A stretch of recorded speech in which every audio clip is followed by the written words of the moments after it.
Well, we had a month off in Los Angeles, and I was at this bar called the Troubadour. How many people here, anyone here, ever been to the Troubadour? This is a very cosmopolitan group, I'm telling you. The Troubadour is a music bar, and that night I think I was drinking Diet Hemlock. And a guy comes in the door, and he's got this straw riverboat gambler type cowboy hat, and he's got this little red facial hair and little red pubic hair, which has never been funny, actually.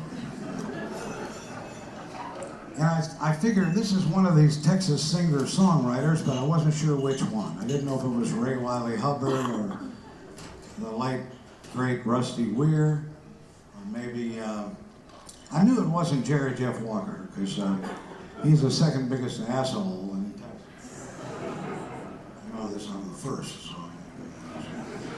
But the guy comes right up to me, and he seems to know me well. He says, "Kingster, let me buy you around." So he sits down and he buys me around. And I'm kind of fishing for which Texas singer-songwriter he is, you know. Could have been the late Steve Frumholtz. Could have been one of about 12 people. And so the guy keeps buying rounds, and I keep searching for clues, and I can't, he's not giving me any, but he's very friendly, intimate, like he knows me. Finally he says, "Kingster, come with me." So we go into the men's room, and he lays out a big line of Peruvian marching powder. This is 1976, I guess, yeah. So we snorted that. We come back to the bar, and now we're talking and drinking, and we've kind of passed the point where I can safely ask him who he is, right?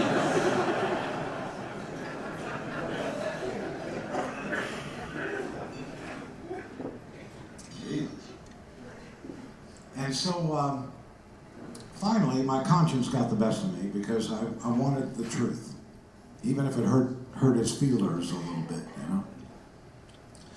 So at some point, I turns to the guy and I says, "Look, pal, I hate to do this, but what is your name?" And he says, "Eric Clapton."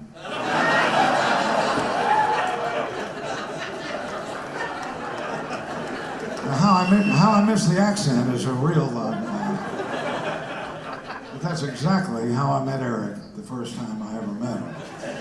And 2 weeks later, he agreed to play slide dobro on this particular song.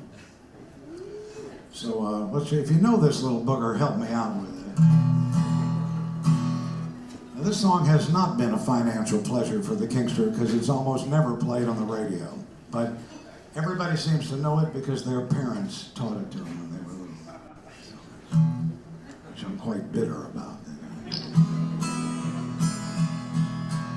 Old Ben Lucas had a lot of mucus coming right out of his nose. He'd pick and pick till it made you sick, but back again it grows. Just 11 years old when I wrote the damn thing. When it's cotton picking time in Texas, boys, it's booger picking time for Ben. He'd raise that finger, mean and hostile, stick it in that waiting nostril. Here he comes with a green one once again. All right, everybody. Old Ben Lucas had a lot of mucus coming right out of his nose. He'd pick and pick till it made you sick, but back again it grows. Once more. Old Ben Lucas had a lot of mucus coming right out of his nose. He'd pick and pick till it made you sick, but back again it. One more time. Old Ben Lucas had a lot of mucus coming right out of his nose. Till it made you sick, but back again it grows. Once more. Old Ben Lucas had a lot of mucus coming right out of his nose. He'd pick and pick till it made you sick, but